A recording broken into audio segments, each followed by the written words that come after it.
अनंत गीतेना sympathy शून्य आहे. अनंत गीतेच्या बद्दल मतदारांच्या मनात तीव्र संताप आहे. अतिशय भडक भाषण जयंत पाटलांनी केलं. कर्नाटकाचं उदाहरण देत असताना मशिदीमध्ये जाऊन काय काय करावं याच्याबद्दल तर ते बोलत आले. त्यांना जातीय तडा मारवायचा असं माझा स्पष्ट आरोप आहे. मतांच्यासाठी या जिल्ह्यातली शांतता बिघडवण्याचं काम आज इंडिया आघाडी त्या ठिकाणी करते. सगळे त्याच्यामध्ये दुर्दैवाने सहभागी होत आहे. देर आहे दुरुस्त आहे, उशीर झाला ही वस्तुस्थिती खरी आहे. पण राष्ट्रीय महामार्गाला खरा न्याय दिला इंडियाच्या सरकारने, विशेष करून गडकरी साहेबांनी. देशाचे पंतप्रधान ज्या वेळेला राजकीय विषयांच्या वरती, सामाजिक विषयांच्या वरती धोरण म्हणून ज्यावेळेला बोलत असतात त्यावेळेला काय प्रतिक्रिया देणं योग्य ठरू शकत नाही. शेवटी आम्ही एनडीएचे घटक आहोत आणि एनडीएचे घटक असतानाच माननीय पंतप्रधानांनी घेतलेली भूमिका ही एक सर्वंकष देशाचा विचार करून त्या ठिकाणी घेतलेली असते. महायुतीमध्ये आपल्याला ज्या जागा देण्यात आल्या त्याच्यात आम्ही नक्कीच समाधानी आहोत. एक आपण पाहिलं तर आपल्या लक्षामध्ये येते की सर्वसाधारणपणाने जागा वाटप होत असताना सिटिंगचा क्रायटेरिया त्या ठिकाणी अधिक धरला जातो. दादांच्या नेतृत्वाखाली आम्ही एनडीएमध्ये सहभागी झालो. त्याला एकच खासदार आज एनडीएमध्ये सहभागी आहे, तो म्हणजे सुनील तटकरे. पण आज आपण पाहिलं तर आम्हाला जागा मिळाल्या 5. साताराच्या जागेच्या बदल्यात राज्यसभेची जागा आम्हाला पूर्ण वेळची दिली जाणार आहे या टर्मलाच. आणि लक्षद्वीपची जागा सुद्धा आम्हाला देण्यात आलेली आहे. त्यामुळे 7 जागांच्या वरती राष्ट्रवादी काँग्रेस पक्ष लढतो आहे. 1 वरून आम्ही 7 वरती की ज्या ठिकाणी एनडीए मध्ये शिवसेना आणि भारतीय जनता पक्षाची सिटिंग खासदारांची संख्या मोठी आहे. अशा वेळेला आम्हाला जी जागा मिळालेल्या आहेत त्याचा आम्ही नक्की समाधानी आहोत. याच्यातही अजून 2-3 गोष्टी ठरल्या आहेत त्या मी योग्य वेळेला सांगेन की ज्याच्यातून कार्यकर्त्यांना काम करण्याची संधी नक्कीच मिळणार आहे. ती खेरीज अजून किती मी सांगेन ते, पण नक्की आहे. पण उमेदवार बघायला गेले तर तुमचे 2च उमेदवार आहेत, तुम्ही आणि सुरेंद्र पवार. धाराशिव मध्ये तुमचा बाहेरचा उमेदवार म्हणजे मित्रपक्षाचा उमेदवार घेऊन तुम्ही तिकीट दिलं. परभणीमध्ये तर मित्रपक्षाला जागा सोडली. परभणीची जागा मित्रपक्षाला आम्ही सोडली याचं कारण महाराष्ट्रामध्ये महायुतीच्या दुष्काळातून एक उमेदवार मित्रपक्षाला देणं आवश्यक होतं. तो एक राष्ट्रवादी काँग्रेस पक्षाने त्या ठिकाणी नक्की दाखवला आणि त्याचा फायदा सगळ्या महायुतीला राज्यभरामध्ये त्या ठिकाणी होणार आहे. दुसरा आपण जे मला प्रश्न विचारला तसं पाहिलं तर मला कोणाच्यावरती टीका टिप्पणी करायची नाही आहे, परंतु उबाठा असेल किंवा पवार साहेबांचा पक्ष असेल यामध्ये सुद्धा आयात उमेदवारांचं प्रमाण मोठं आहेच. अगदी रावेर घेतलं, बेवडी घेतलं, माढा घेतलं, नगर घेतलं, वर्धा घेतलं, याच्यात मूळ उमेदवार कुठे आहेत? दिंडोरी घेतलं, हे पण आयात केलेलेच आहेत.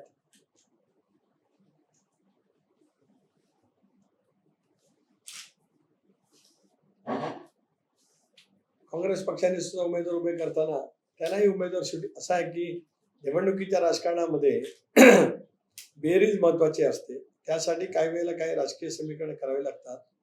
ती दादांच्या नेतृत्वाखाली आम्ही अत्यंत योग्य पद्धतीने केली आहे. त्यामुळे आम्हा ज्या जागांवरती लढतो महाराष्ट्रामध्ये 45+ आमचं उद्दिष्ट आहेच, पण आमचा स्ट्रायकिंग रेट 100% राहील.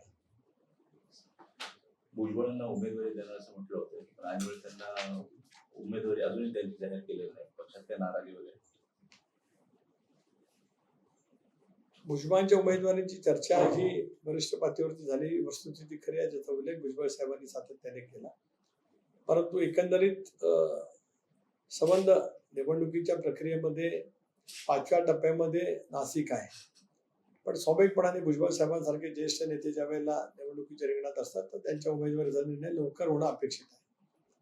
महाराष्ट्रातला पहिला, दुसरा, तिसरा टप्पा सुरू झाला असल्यामुळे मुख्यमंत्री आणि दोन्ही उपमुख्यमंत्री त्या प्रचारात गुंतलेले असल्यामुळे जरूर नाशिकच्या जागेच्या वतीमधला निर्णय घ्यायला उशीर झाला. त्याच्यामुळे भुजबळ साहेबांनी स्वतःहून आता मी उमेदवारी करणार आहे असं घोषित केलं.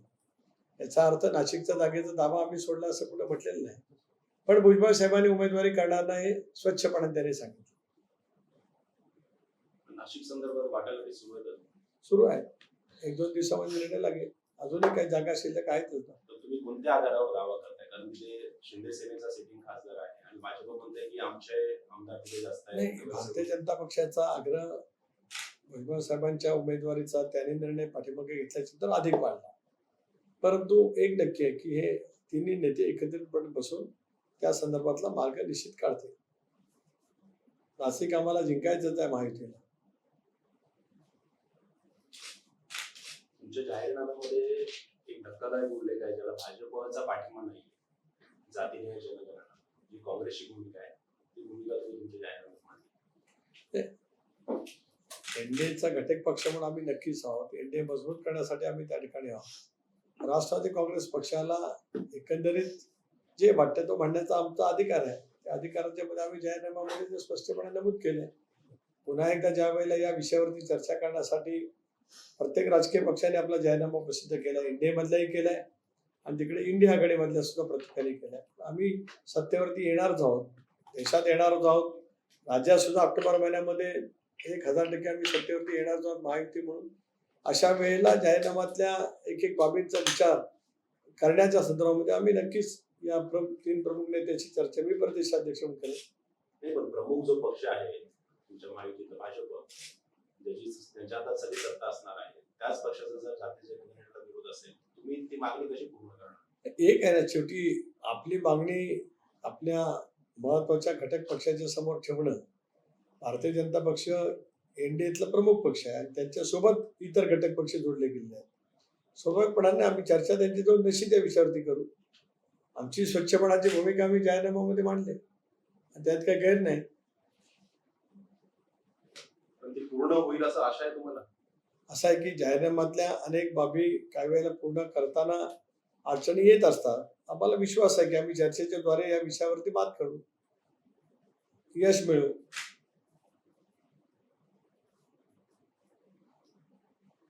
तिन्ही पक्षांनी एकत्र उमेदवाराची घोषणा का केली? तुटक कशी काय? तुम्ही तुमच्या उमेदवाराची घोषणा करता, भाजप त्यांच्या उमेदवाराची घोषणा करता. याला एक महत्वाचं कारण बाकी काही नाही की 5 टप्प्यातल्या निवडणुका आल्या. स्वाभाविकपणाने पहिल्या टप्प्याची निवडणूक आधी त्यावेळेला त्या पहिल्या टप्प्याच्या 5 जागा ज्या होत्या पूर्व विदर्भातल्या, राष्ट्रवादी काँग्रेस पक्ष निवडणूक लढणार नव्हता. त्या 5 जागा स्पष्ट होतं आधीच. त्यांची उमेदवारी भारतीय जनता पक्षाने घोषित करणं आवश्यक होतं. त्यामुळे त्यांनी उमेदवारी घोषित केली, चर्चा होऊन झाली. त्यामध्ये शिवसेनेचे उमेदवार एक रामटेक मधले होते. त्याच्यामध्ये सुद्धा उमेदवाराच्या संदर्भामध्ये योग्य तो निर्णय मुख्यमंत्र्यांनी घेतला आणि मग पारवे नामांच्या विधानसभा सदस्यांना त्या ठिकाणी शिवसेनेचे उमेदवार दिले. लगेचच दुसरा टप्पा आला की त्या दुसऱ्या टप्प्यामध्ये सुद्धा आमचा उमेदवार कोणी नव्हता. त्याच्यामुळे आपण म्हणताय तसं अशा पद्धतीच्या उमेदवारांची घोषणा त्या ठिकाणी जरूर झाली, परंतु ही परस्परांच्या संमतीतून विश्वासातून झाली. तुमचे राष्ट्रीय अध्यक्ष आहेत अजित पवार, ते सध्या बारामतीतच अडकून पडले. बाहेर त्यांना प्रचार करणं शक्य होत नाही. पूर्ण लक्ष केंद्रित आहे त्यांचं बारामती. असं आपण जे म्हणताय ती वस्तुस्थिती खरी नाही आहे. ते परभणीला त्या दिवशी जाऊन आले, धाराशिवला ते जाऊन आले, नगरला जाऊन आले, शिरूर मतदारसंघामध्ये फिरले. यांचा अर्ज भरण्यासाठी, मावळच्या उमेदवारांचा अर्ज भरण्यासाठी सुद्धा ते त्या ठिकाणी होते. आज सुद्धा कदाचित पुण्याच्या उमेदवारांच्यासाठी त्या ठिकाणी असू शकतात. अमरावतीला जाऊन आले, वर्धाला त्या ठिकाणी जाऊन आले. ज्या ज्या ठिकाणी आज महायुतीचे उमेदवार आहेत, हे जे काही पहिल्या दुसऱ्या टप्प्यातले आणि मग तिसऱ्या टप्प्यातले उमेदवार आहेत, जवळपास अनेक ठिकाणी त्यांनी प्रचार केला. मुंबईची गतिमान विस्तारते आहे. पुढच्या 10 वर्षात कदाचित ती रोह्यापर्यंत येईल. त्यामुळे लोकल रेल्वे म्हणा किंवा इथल्या दळणवळणाच्या सुविधा चांगल्या व्हाव्यात अशी स्थानिकांची मागणी. लोकसभेत पुन्हा पोहोचत असताना आपण या प्रश्नाकडे कसं? या प्रश्नांच्याकडे मी अतिशय गांभीर्याने पाहतो, कारण त्याच्यामध्ये 3 भाग आहेत. एक तर रेल्वेचं जाळं आज आहे ते अधिक मजबूत करणं. दुहेरीकरणाचा टप्पा मी खासदार झाल्यानंतर रत्नागिरीपर्यंत पूर्ण झाला. इलेक्ट्रिफिकेशनचा मुद्दा रेल्वेचा आज रत्नागिरीपर्यंत पूर्ण झाला. दूर पल्ल्याच्या गाड्या माणगाव, खेड या ठिकाणी थांबवण्यामध्ये यश आलं. रोहाला पासून मेमू सुरू करण्यामध्ये यश आलं. पेणच्या रेल्वेच्या सुद्धा काही गोष्टी करण्यात आल्या. हा एक भाग झाला. दुसरा महत्वाचा भाग म्हणजे मुंबई गोवा रस्ता. त्याच्यातल्या पहिल्या टप्प्याच्या काँक्रिटीकरणाच्या कामाला गडकरी साहेबांच्यामुळे 700 कोटी रुपये मला मिळू शकले. खासदार म्हणून माझी उल्लेखनीय कामगिरी आहे. आणि हे काम अगोदर पण होतं, ज्या वेळेला अनंत गीते केंद्रात मंत्री होते, परंतु संविधानात नाही, काय मतदारसंघामध्ये काम करायचं याचा कधी विचारच नाही.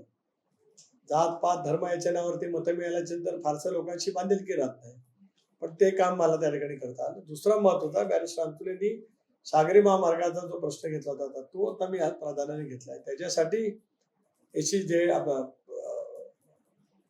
CRZ, एन्व्हायरमेंट या सगळ्या वेगवेगळ्या उपयोगाच्या परवानग्या मागण्यासाठी मी स्वतः खासदार म्हणून प्रयत्नशील आहे. त्याच्यामुळे करंजा ते रेवस, साळाव खाडीवरचा पूल, आगरदांडा ते तुरंबाडी, बागमांडला ते बाणकोट, केळशी, अंजरला, दाभोळ या सगळ्या खाडीवरच्या पुलाच्या जवळपास 8,000 कोटी रुपयाच्या कामाच्या निविदा निघाल्या. सागरी महामार्ग पूर्ण करत असताना भारत सरकारचं सहकार्य दुसरा भाग. तिसरा ग्रीनफील्ड एक्सप्रेसवे, मुंबई पुण्याच्या धर्तीवरती किंवा समृद्धीच्या धर्तीवरती कोकणाचा ग्रीनफील्ड एक्सप्रेसवे राज्य सरकारने नियोजित केलाय. त्याच्यासाठी भारत सरकारची जी परवानगी लागेल त्यासाठी प्रयत्न करणं हा एक चौथा महत्वाचा भाग. त्यानंतर आपण म्हणाला त्यामध्ये अत्याधुनिक पायाभूत सुविधा मच्छीमारांच्यासाठी करणं. शेवटी मुंबई जवळ असल्याच्यामुळेच चौथा एक मुद्दा महत्वाचा आहे की वसई विरार अलिबाग कॉरिडॉर, त्यामध्ये सुद्धा आज फार मोठ्या प्रमाणात डेव्हलपमेंट ही अलिबाग पर्यंत होणार आहे. रेल्वेचं एक जाळं किंवा अद्ययावत पद्धतीचं रस्त्यांचं जाळं त्या ठिकाणी उभं राहणार आहे. स्वाभाविकपणाने या सगळ्या प्रश्नाचं बाबतीमध्ये लक्ष आहे. 4G 5Gचं नेटवर्क माझ्या लोकसभा मतदारसंघातल्या वाड्या वस्तीवरती करण्याचा प्रस्ताव माझ्याकडे मंजूर झालाय. त्यामध्ये प्रत्येक वाडीवरती कुठेही 4Gचं नेटवर्क नाही असं एकही स्थिती त्या ठिकाणी राहणार. तनकरेजी, मोदी साहेबांनी 2 स्टेटमेंट्स रिसेंटली केले मुस्लिम समाजाबद्दल. एक तर त्या फर्स्ट फेजच्या वोटिंग नंतर, एक तर ते म्हणाले की त्यांनी काँग्रेसला क्रिटिसाइज केलं आणि म्हटले की साधन समृद्धी देशाची मायनॉरिटी कम्युनिटीचा पहिला हक्क आहे हे त्यांनी क्रिटिसाइज केलं आणि ज्या कम्युनिटीला जास्त मुलं होतात असा उल्लेख केला. आणि दुसरं ते म्हणाले की शेड्यूल कास्ट आंध्र प्रदेशमध्ये की मुस्लिम त्यांचं आरक्षण घेणार आहेत, शेड्यूल कास्ट शेड्यूल ट्राईबचं आरक्षण. तर ह्या स्टेटमेंट्स बद्दल तुमचं काय मत आहे? देशाचे पंतप्रधान ज्या वेळेला राजकीय विषयांच्या वरती, सामाजिक विषयांच्या वरती धोरण म्हणून ज्याला बोलत असतात त्यावेळेला काय प्रतिक्रिया देणं योग्य ठरू शकत नाही. शेवटी आम्ही NDAचे घटक आहोत आणि NDAचे घटक असतानाच माननीय पंतप्रधानांनी घेतलेली भूमिका ही एक सर्वंकष देशाचा विचार करून त्या ठिकाणी घेतलेली असते, अशी माझी स्वतःची त्या ठिकाणी ठाम समजूत आहे. आम्ही ज्यावेळेला महाराष्ट्रापुरता सीमित आहोत त्यामुळे म्हणजे महाराष्ट्रापुरता सीमित असलेल्या प्रश्नाच्या बाबतीमध्ये पंतप्रधान महोदयांचं NDAचं भारत सरकारचं सहकार्य कसं मिळेल या गोष्टीवरती आमचं लक्ष अधिक केंद्रित करणार. Sir, in Raigad district, there are around 11 to 12% factory community.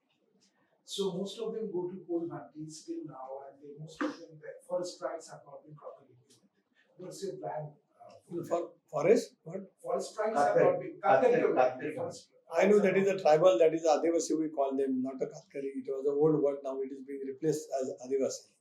So for the Adivasi community, basically where they are residing, all Adivasi wadis are sometimes in the forest area. So now one act is there, Forest Conservation Act, where Adivasis can get 2.5 acre land. So number of wadis I can tell you, in my constituency, what I did work for them. Now that forest land has been given to the Adivasis. Forest land for the road purpose, for the drinking water purpose, for any community development in the Adivasi wadi, say Anganwadi, say school building, Adivasi Mahila Karyashala, we are given that.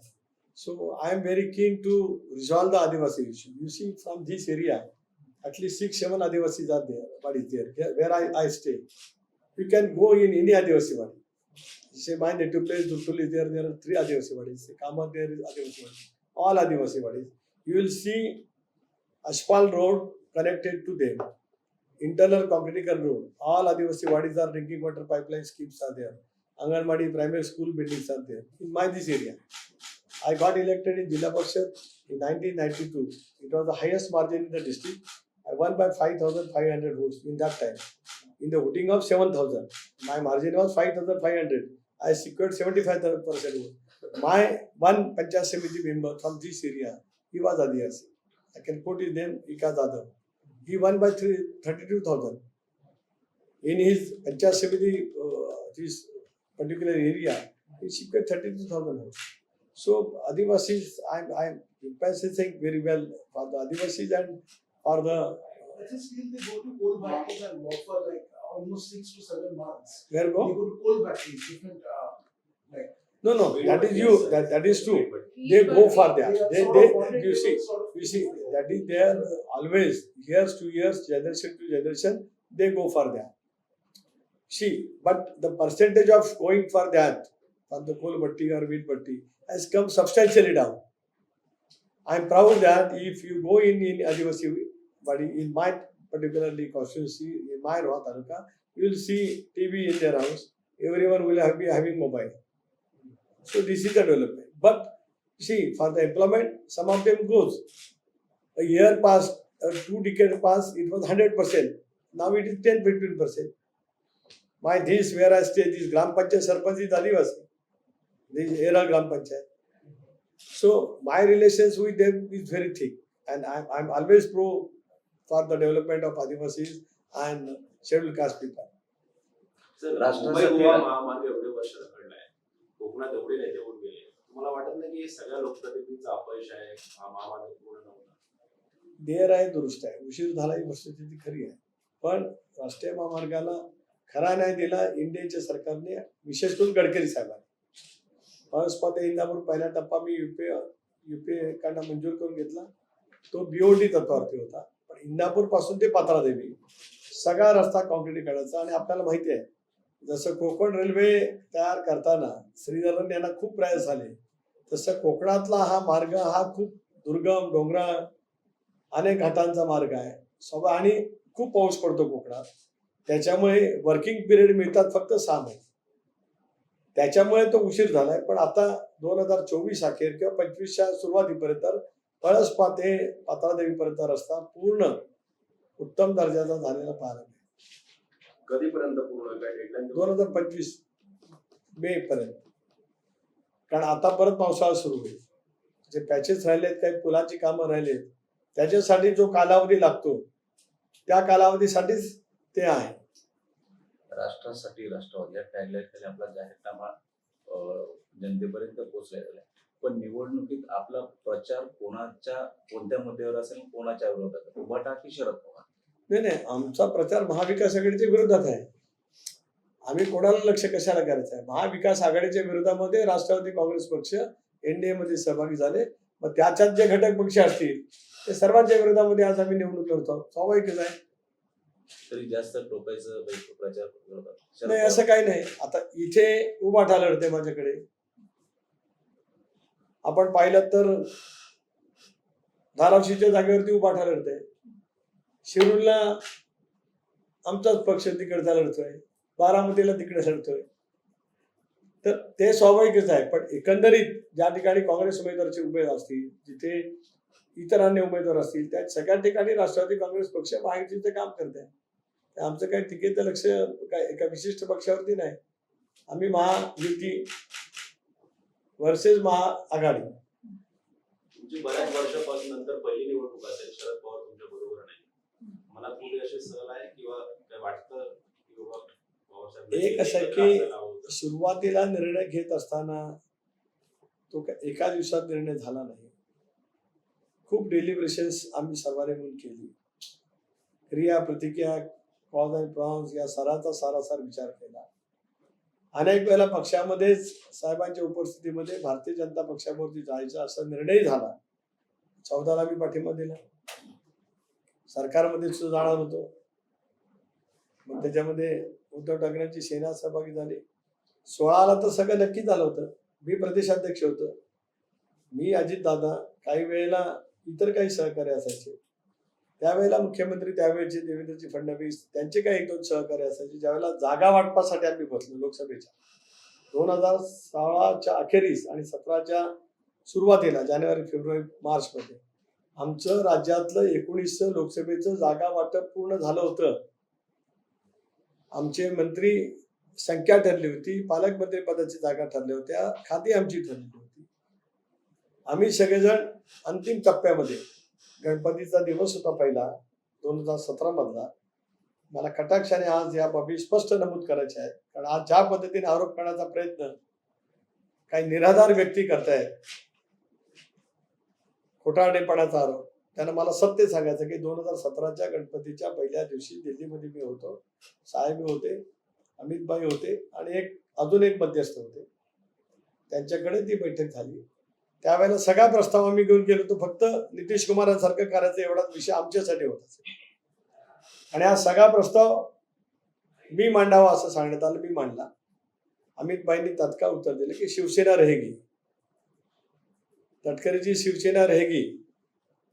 आप अंदर आने के बाद यदि शिवसेना को जाना है तो शिवसेना जाएगी, लेकिन हम उनको निकालेंगे नहीं, क्योंकि शिवसेना हमारा पुराना साथी है. वाजपेयी साहब ने और अडवाणी जी ने उनको इंडिया का घटक बनाया. स्वर्गीय बाला साहब ठाकरे भी थे उसमें. ऐसा उनका बयान मैं यहाँ बोल रहा.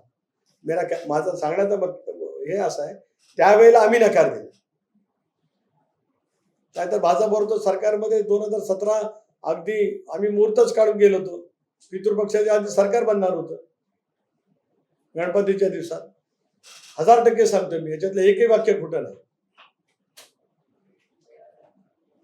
आणि मग पुन्हा आम्ही महिना त्यांच्यासाठी दिला त्यांना की भारतीय जनता पक्षाने पुनर्विचार करावा शिवसेनेच्या बाबतीमध्ये.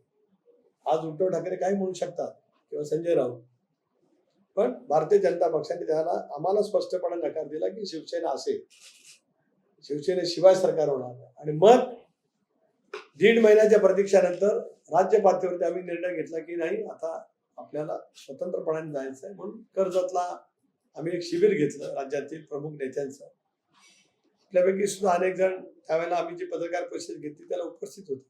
आणि मग 2017च्या अखेरीस नोव्हेंबर-डिसेंबरमध्ये मग आम्ही 19ची तयारी करण्यासाठी हल्लाबोल संबंध राज्यभरामध्ये केलं माझ्या नेतृत्वाखाली. संबंध राज्य पिंजून काढलं उन्हातानामध्ये पूर्ण 2018 पर्यंत. राज्यातला आम्ही त्याच वेळेला इथून सुरुवात केली, यवतमाळ पासून पायी चालत पदयात्रा ते नागपूरपर्यंत आम्ही आलो. आणि मग संबंध महाराष्ट्रातले सगळे जिल्हे पिंजून काढले प्रचंड उन्हामध्ये. त्याचा परिणाम 19ला आम्हाला संख्या आमच्या वाढण्यामध्ये 100% झाला असा माझा दावा आहे. मनसे प्रमुखांनी घोषणा केली की आम्ही महायुतीला पाठिंबा देतो. अजून ते प्रचारात दिसत नाही. नाही, त्यांनी प्रत्येक लोकसभा मतदारसंघात त्यांचे समन्वयक नेमले. माझ्या लोकसभा मतदारसंघात नितीन सरदेसाई, संदीप देशपांडे हे नेमलेले आहेत. माझी नितीन सरदेसाई, संदीप देशपांडे या माझ्या लोकसभा मतदारसंघातील मनसेचे प्रमुख कार्यकर्ते यांची बैठक झाली आणि मनसे या मतदारसंघात कामाला लागले. त्यांनी राज्यभरामध्ये कुठे कुठे समन्वयक नेमले त्याची यादी माझ्याकडेही आहे, भाजपकडेही आहे, शिवसेनेकडे. त्या ठिकाणचे नेते त्यांच्याशी संपर्क करतात. या अनुषंगाने मनसे आज पूर्णपणाने कामाला प्रचारामध्ये उतरलेली आहे. एक दावा केला जातो की राष्ट्रवादी फुटली, नेते अजितदादांबरोबर गेले, पण ते कार्यकर्ते आहेत ते शरद पवारांबरोबर, विशेषतः जिथे महायुतीचा घड्याळ चिन्ह नाहीये त्या ठिकाणी राष्ट्रवादीचे जे कार्यकर्ते आहेत ते भाजपला किंवा शिंदे गटाला मतदान करणार नाही, तर ते शिवसेना म्हणजे उद्धव ठाकरे किंवा शरद पवारांच्या गटाला मतदान करणार. असं कुठेही होणार नाही. 1-2 ठिकाणी उमेदवारच्या बाबतीमध्ये जरूर काय भावना होत्या, त्या संदर्भामध्ये योग्य ती समज, योग्य ती चर्चा, योग्य तो समन्वय दस्तूरखुद्द राष्ट्रीय अध्यक्ष म्हणून दादानी केला आणि अनेक सहकार्यांजवळ प्रदेशाध्यक्ष म्हणून मी त्या ठिकाणी बोललेला आहे.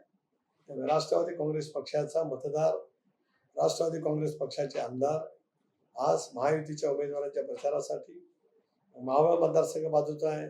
पलीकडे सिंधुदुर्ग, रत्नागिरीमध्ये नारायण राणे उभे आहेत, सातारामध्ये त्या ठिकाणी उदयनराजे उभे आहेत, कोल्हापूर, हातकणंगले तिथे आज शिवसेनेचे उमेदवार उभे आहेत.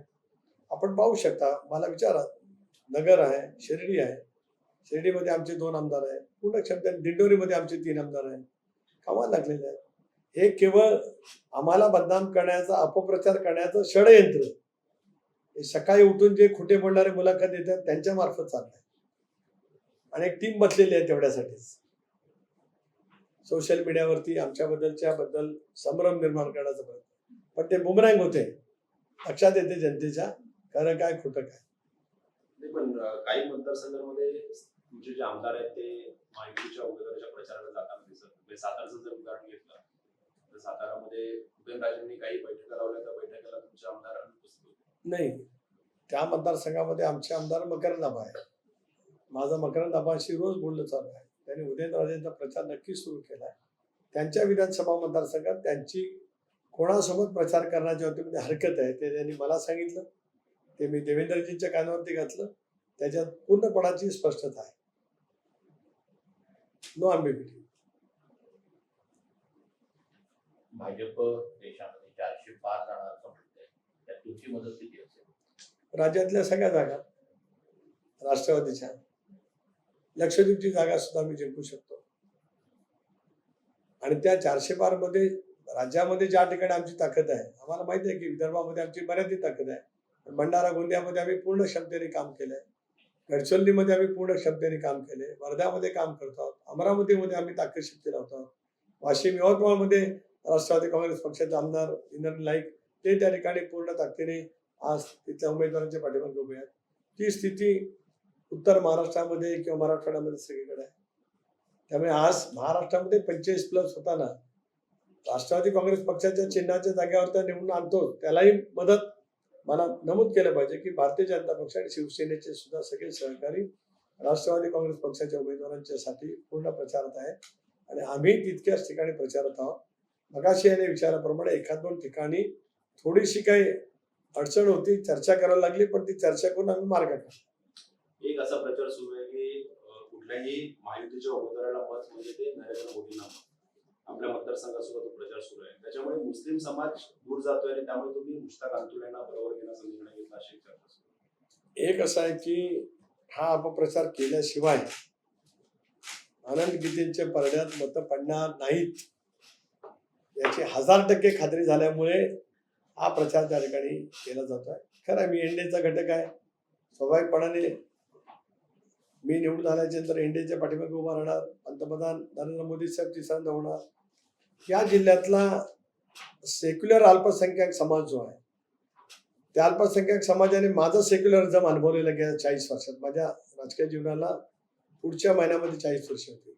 आणि माझ्या राजकीय जीवनाच्या सुरुवातीलाच मी ज्याला काँग्रेसची लाट होती देशात, राजीव गांधींना 400 जागा मिळाल्या, वसंतराव दादा पाटलांच्यामुळे मला दादांनी 1985 साली विधानसभेची उमेदवारी दिली माणगाव मतदारसंघात. माझा पॉलिटिकल स्पॅन मोठा आहे. यश नाही मला मिळालं, स्पॅन मोठा आहे. बाळासाहेब थोरात ज्यावेळेला 85ला आमदार झाले त्यावेळेला मी आमदारचा, त्यांना उमेदवार नव्हती मिळाली काँग्रेसची, मला मिळाली होती. स्पॅन माझा मोठा आहे आणि त्याच्यामुळे त्यावेळेपासून अल्पसंख्याक समाजाचे माझे संबंध आहेत. सेक्युलरिझम हा माझी आयडिओलॉजी आहे. आणि त्याच्यामुळे या सगळ्या मतदारसंघामध्ये अनेक वेळेला जातीय तणाव निर्माण केला गेले, जाणीवपूर्वक तयार केले गेले. ते कुणी तयार केले हे इथल्या अल्पसंख्याक समाजाला नक्कीच त्या ठिकाणी ज्ञात आहे. हा दिशाभूल करण्याचा प्रयत्न केला जातो. परवाई साहेबांची सभा, साहेब राष्ट्रीय नेते आहेत, मला असं वाटलं होतं की एखाद्या मोठ्या मैदानावरती जाहीर सभा मोठी होईल. पण मोरबासारख्या गावामध्ये अल्पसंख्याक बहुल गाव आहे मोरबा, असं एखाद्या शाळेच्या मैदानामध्ये चारी बाजूनी इमारती आहेत अशा मैदानामध्ये त्या ठिकाणी केलं होतं. वाईट वाटलं की राष्ट्रीय नेत्यांना त्या ठिकाणी भाषणं एवढी लांबवली की जवळपास 3 तास त्यांना भाषणच ऐकायला आली. का लावली तर माझी सभा नंतर होती. माझी सभा ही अगोदर ती आयोजित होती. साहेबांची सभा पहिल्यांदा जी मिळाली माहिती ती अलिबागला होती, पण इकडे काढली का तर अल्पसंख्याक समाजामध्ये ट्विस्ट करावा असं वाटतंय त्यांना. दावा करतो की 4 तारखेला ज्या वेळेला मतपेटा पेटा फुटतील, एकूण इथला जशी मतं मला अल्पसंख्याक समाजाची मिळाली तेवढीच मतं मला यावं लागली. 100% किती करू द्या काही, आणि काही सांगण्याचा प्रयत्न केला जाऊ द्या, पण त्यांचा माझ्या सेक्युलरिझमवरती विश्वास आहे. उलट अतिशय भडक भाषण जयंत पाटलांनी केलं. कर्नाटकाचं उदाहरण देत असताना मशिदीमध्ये जाऊन काय काय करावं याच्याबद्दल तर ते बोलत आले. त्यांना जातीय तडा वाढवायचा असं माझा स्पष्ट आरोप आहे. मतांच्यासाठी या जिल्ह्यातली शांतता बिघडवण्याचं काम आज इंडिया आघाडी त्या ठिकाणी करते. सगळे त्याच्यामध्ये दुर्दैवाने सहभागी होत आहेत. So as you were saying that definitely the secular credentials of NCP, as you were correctly saying that, is going to get the support of Muslim votes as well. But don't you think that recent comments of Prime Minister Narendra Modi is going to affect that? You see, Honorable Prime Minister's comments overall is for the country. In my, you see, 370 CA all implemented therein. All Muslim leaders they discussed with me. What was the effect when 370 was in our country? What was the effect for here Muslims? What is the CA exactly? So this is what being the only twist for the election purpose. And I strongly condemn all this. For the purpose of the election, to get the votes of the minority, deliberately some elements from MUA, they are spreading these kind of things there. So you totally believe that Muslim votes will be with? We will get the result on 4th of June. Wait for some days. Voting is on 7th of June. I would request you, you can move around on 7th of May when the polling will be there exactly. You can see the trend. See, as you asked Mushtaq Antule, no doubt for that. But Mushtaq Antule, he himself clarified that. See, A.R. Antule is the founder member of, founder general secretary of Congress, which is Indian National Congress now, not original one. In 1977, after the Indira Gandhi's defeat in the country and Sanjay Gandhi defeat, then Congress was split and Indira Gandhi formed Congress, Indian National Congress. Then it was Indian National Congress. That time it was Indira Congress. He was the founder general secretary. So since then he is there. But last, you can observe, in 1991, he got elected. That was the first time happened in the history of Kulama parliamentary constituency since 1952. One Congress, next one is Shekhapur. Then again Congress, Shekhapur. Since 52. 52 Congress 1, 57 Shekhapur. 62 Congress 1, 67 Shekhapur. 71 Congress 1, 77 Shekhapur. 80 Congress, 84 Shekhapur. 89 Antule. So it was for us to task to break this, what we can say for the chain. In 1991 it was break by Antule. 96 Antule Sabha. In Narsimha Rao government, when Antule Sabha got birth in the cabinet, last 95. After the assembly election, Antule Sabha was given birth in the cabinet. In 1995, so 4 years, a political leader who happened to be the chief minister of the state, who had run very efficiently Congress in those periods when Indira Gandhi was alive. Rajiv Gandhi was not a part of the politics that time. Sanjay Gandhi was alive. So a man, a caliber like him, was kept out. This is there. Then onwards after 2004, he won. But again he was to wait for a year to get again birth in the cabinet. And after that, the way by which the Congress ignored Antule family. See, once upon a time you can realize perpetually the cinema, you can also go in the history of this. Chandanji also go for the history of this. Antule was one of the most dynamic chief minister of the state. One of the most. The first loan waiver for the farmers in the country, first decision was taken by A.R. Antule. In 1981, when Reserve Bank governor said no, he said, who you are hell? This is my trust. Chief Minister I am the trustee, chief trustee of this. I am the custodian of this state. So he did it. No, that was one. When in 1999, see there are two tier system, minister and deputy minister. When he was elected, he asked Vasant Raoji, Naik Sahab, no, I won't be as deputy minister. I will be there if you create Minister of State. That was the way of he was working. So Mushtaq Antule's entry, because then onwards after Antule Sahib, he was not also taken in the confidence. See, Antule family is there, no? A secular family, well-known family, 1957. He fought first assembly election, 1957, when District Congress Committee and MPCC refused his Congress ticket. He went to Indira Gandhi, and Indira Gandhi first time intervened in state politics. Otherwise, that time Congress system was very blunt. Whatever the recommendation from the state party, 100% were supposed to be accepted. One exception for Antule, 57. So that was his caliber. So Mushtaq, he is not a Muslim leader. I don't count him as that. and Antole was never got elected in this Raigad district as minority one. He was mass-based leader. So that is what Antole got. He got 4 times MP from the Raigad. His Raigad is politics is really different, typical. 4 times he was MLA, 4 times he was member of parliament. So I don't see Mushtaq Antole as minority leader. He is a leader. Tatkareji ही election तुमच्यासाठी किती tough असेल कारण शिवसेना तुटली आहे एकतर sympathy wave असेल towards Geete आणि गोगावले तुम्हाला किती सपोर्ट करणार कारण त्यांचा विरोध गीतेला सिंपती कशाबद्दल? शिवसेना तुटली म्हणून पहिलं मला क्लिअर करू. रिझल्ट ऑफ अनंत गीतेना सिंपती शून्य आहे. अनंत गीतेंच्या बद्दल मतदारांच्या मनात तीव्र संताप आहे. हे बघा मी 14ला निवडणूक हरलो. I remain in the people. But so in 2019 Narendra Modi साहेबांची वेव 14 पेक्षा जास्ती होती. I got elected by 33,000 marks. So now no sympathy for Anand Gite. Rather people hate him because Corona, निसर्ग चक्रीवादळ, तोक्ते चक्रीवादळ, then Maharashtra Mahapur. He was not here at all.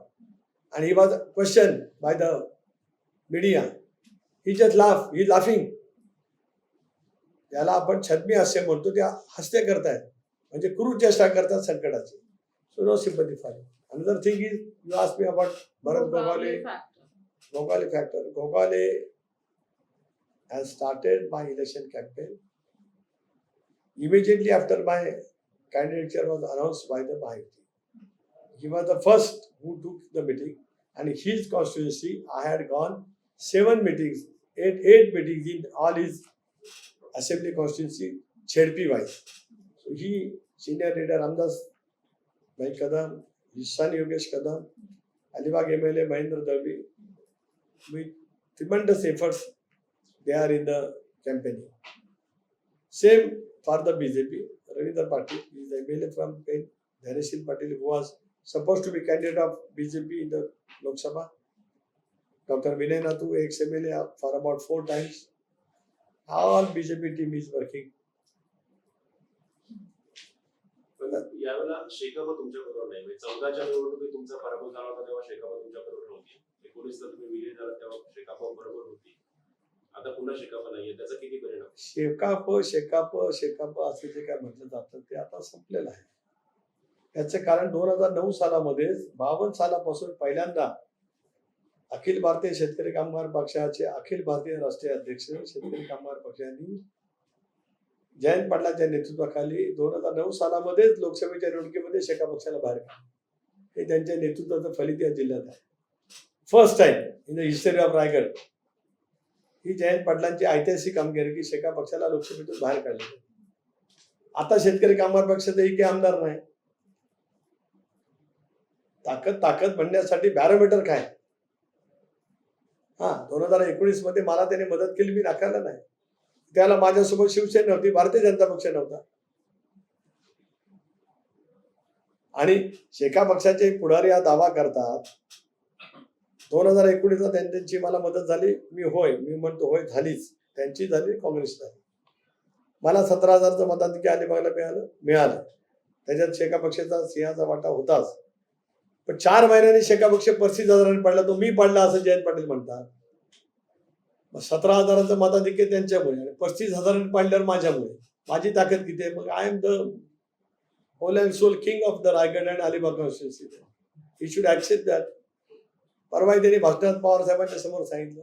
लोक हसत होती की सुनील तटकरे पाडू शकतो जयंत पाटला अलिबागमध्ये, कर्तुम शक्ती आहे असं मांडणार याला. आता त्याचं काय फारसं मी हिशोब करावा. त्या बदल्यामध्ये आज भारतीय जनता पक्षही आहे, त्या बदल्यामध्ये आज शिवसेना सुद्धा आहे. आपण म्हणताय ते खरं आहे की शिवसेनेमध्ये फ्रॅक्शन झाल्याच्या नंतर this is the first election, so this is the test case. पण ज्या पद्धतीने महायुतीच्या सरकारच्या माध्यमातून भरतशेठ गोगावले, योगेश दत्ता कदम, महेंद्र शेठ दळवी यांनी त्यांच्या मतदारसंघामध्ये कोट्यवधी रुपयाचं काम केलं. मी पाहतोय, कारण मी पण 40 वर्ष राजकारणात. I can see the face, can have a face ready. माझ्या नंबर ऑफ पब्लिक मिटिंग झाल्या त्या त्या मतदारसंघामध्ये ते आता मजबूत आहे. आता सहानुभूती कोणासाठी राहिलेली नाही. आता लोकांना काम हवंय, विकास हवाय, भावनेवरचं राजकारण आता संपलेलं आहे.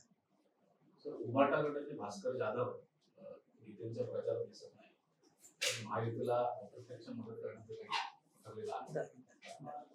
महाजोत भास्कररावांची काही चर्चा नाही. भास्करराव एक सिनियर लीडर आहेत आज कोकणातले, तेही माझे एकेकाळचे सहकार राहिले. आधी आम्ही व्यक्तिगत मैत्री असू, पण राजकीय चर्चा अजिबात नाही.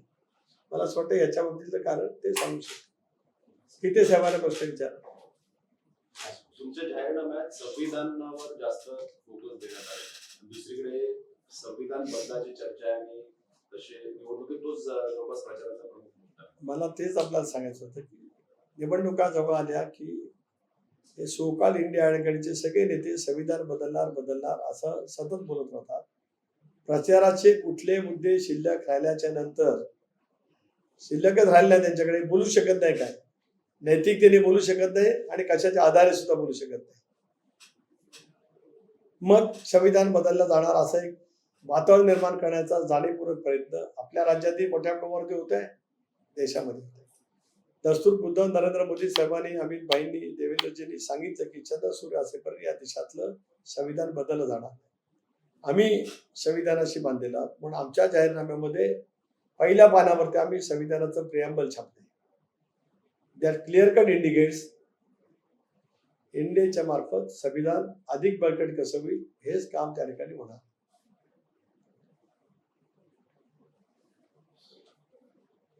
Last thing, sir. लास्ट एक Okay. You carry on. Bhajap मध्ये गेल्याच्या नंतर आपले सर्व मंत्री माननीय शरद पवार साहेबांच्या भेटीसाठी गेले होते, त्यांचे आशीर्वाद घेण्यासाठी गेले होते. आता आपले खासदार निवडून आल्याच्या नंतर पवार साहेबांच्या भेटीसाठी जाणार का, त्यांचे आशीर्वाद घेण्यासाठी जाणार? आम्ही भाजपमध्ये गेलो नाही.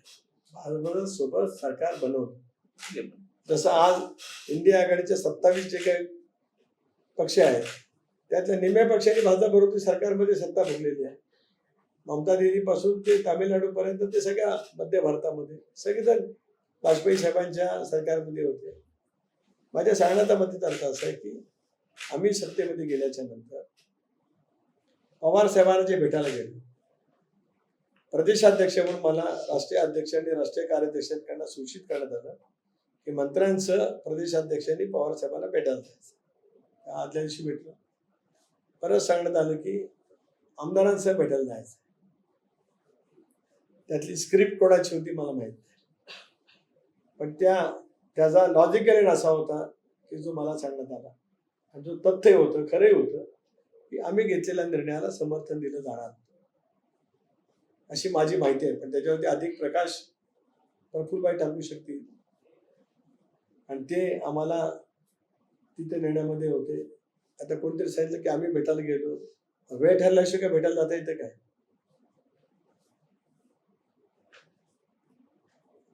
म्हणजे this was to and fro, this was not one way traffic.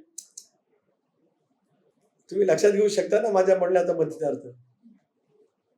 उलट आज फार आक्रोश करत खोटारडेपणाने मुलाखती देणार जे आज आहेत की जणू काय शाहू फुले आंबेडकरांच्या विचारासाठी ते जन्माला आलेले आहेत, अशी काही माणसं त्यावेळेला त्याच कालावधीमध्ये, मी सांगतो त्या कालावधीमध्ये, तुम्ही मला चंदनजी विचारलात नव्हतं त्या कालावधीमध्ये, देवेंद्रजीच्या कानात जाऊन विचारत होती आम्ही आत आल्यावर, कारण आमची 2 मंत्रिपद शिल्लक राहिलेली आहेत, मला तेच खातं मिळेल काय जुनं, हे महाभाग देवेंद्रजी जाऊन कानात विचारत आले होते. काय सांगावं. आणि एकदा आम्ही सरकारमध्ये नव्हतो, पण काही कामांच्यासाठी विरोधी पक्षनेते म्हणून दादांनी उपमुख्यमंत्र्यांची भेट घेतलेली होती देवेंद्रजींची. सगळे नेते होते राष्ट्रवादी काँग्रेस पक्षाचे एकत्रित. जयंतराव पाटील, छगनराव भुजबळ, अजितदादा, सुनील तटकरे, हसन मुश्रीफ आणि हे सोकाल नेते.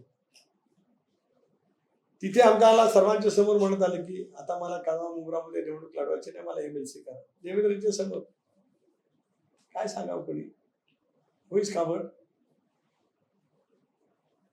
तुम्ही म्हणताय की तुम्ही शपथ घेतल्यानंतर जेव्हा पवारांना भेटायला गेला हो, तेव्हा पवारांचं बरोबर येण्याचं समर्थन देण्याचा उद्देश होता.